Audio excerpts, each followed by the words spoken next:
Hello mga ka-chatty! Now, I'm talking about success. Kasi, sabi ko nga, nasa ano na kami. Sa life naman na nasusustain namin yung mga pangangailangan namin, na pag-aral na namin yung isang anak namin, at pinapag-aral pa namin yung isa.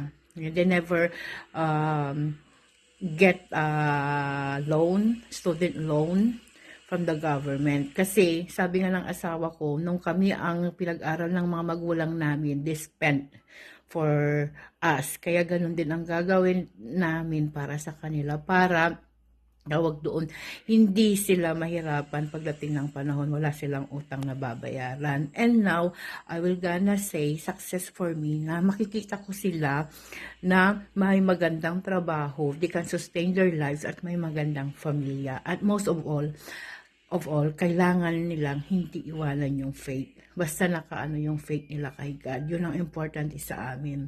Yung faith remains through generations to generations. Kasi hindi maganda na sa material lang tayo nakabase or naka-focus ng success. Kasi materialism, we won't bring that one.